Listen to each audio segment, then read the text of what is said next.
All right, welcome back to The Explainer, everyone. Today, we're diving headfirst into one of the biggest, messiest mysteries of the human experience, falling in love.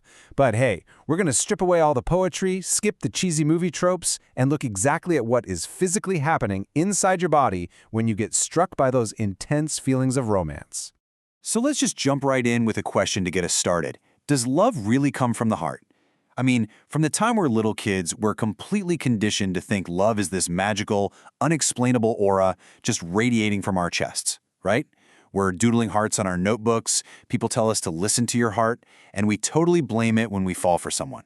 But as biology students, it is definitely time to challenge that assumption. Because look, society feeds us this romantic view. You know the one? Imaginary bells ringing, that dramatic duck-duck feeling in your chest. It's that wild teenage urge where you're so infatuated you'd practically give up a kidney to buy them a new iPhone. But the scientific reality? It's a lot colder. The heart literally has zero connection to romance. None. It is just a super hardworking, squishy muscle whose only job is to pump purified blood around your body. It's not going duck-duck in a romantic panic, it's just going lub-dub to keep you alive. Love, my friends, is 100% a game of brain chemistry. Okay, so here's our roadmap for today. 1. The heart myth busted. 2. Puberty and sex hormones. 3. The 3 stages of love. 4. The brain's chemical cocktail. 5. Oxytocin, the bonding hormone. And 6. Focusing on your career. Section 1. The heart myth busted. So if the heart isn't the culprit, what is?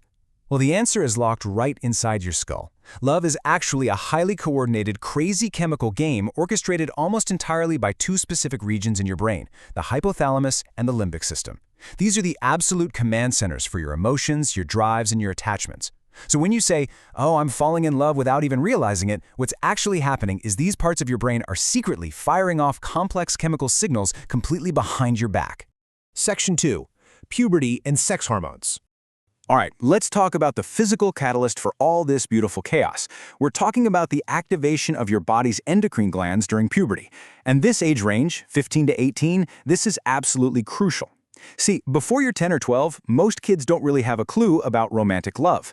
But science tells us that 15 to 18 is the peak window for these wild, unpredictable hormonal roller coasters. This is exactly when teenagers get hit with their first, super intense, totally distracting crushes. It literally spreads like a biological wildfire through a high school classroom, all because the endocrine system just suddenly woke up. And the biological divide here is pretty stark.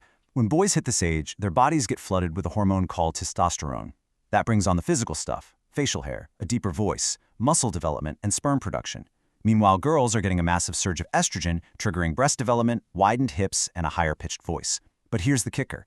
These hormones aren't just changing your body physically. They're the initial spark for opposite-sex attraction. It's this flood of chemicals that suddenly makes teenagers notice each other in this entirely new, intensely magnetic way. Section 3. The 3 stages of love. Okay, so your body's transformed, the initial spark is there. Now let's break down the psychological progression using Dr. Helen Fisher's famous theory. She breaks love down into 3 distinct evolutionary steps. Step 1 is lust. This is purely driven by those sex hormones we just talked about, just a raw, intense physical attraction. Step 2 is attraction, or, the crush phase. This is when physical desire turns into obsessive, totally consuming thoughts about that one person. And finally, step 3 is attachment. If you actually survive that wild crush phase, things settle down into deep, long-term emotional security. Section 4. The brain's chemical cocktail. So what exactly is happening during that chaotic second stage, the crush phase? Well, we have to look at the neurochemicals that are basically hijacking your brain. First up, dopamine. This is your brain's ultimate pleasure and reward chemical. When you interact with your crush, boom, your brain gives you a massive hit of dopamine. It gives you a rush of sheer happiness. And honestly, it's the exact reason why teenagers will gladly sacrifice sleep, hide under a blanket in the freezing cold, and risk getting totally busted by their parents just to secretly text their crush at 2 a.m. That dopamine hit, it makes the thrill totally worth the risk. But wait, dopamine does not work alone. Meet norepinephrine. This is an adrenaline-like chemical, and it is entirely responsible for all the dramatic physical symptoms of having a crush.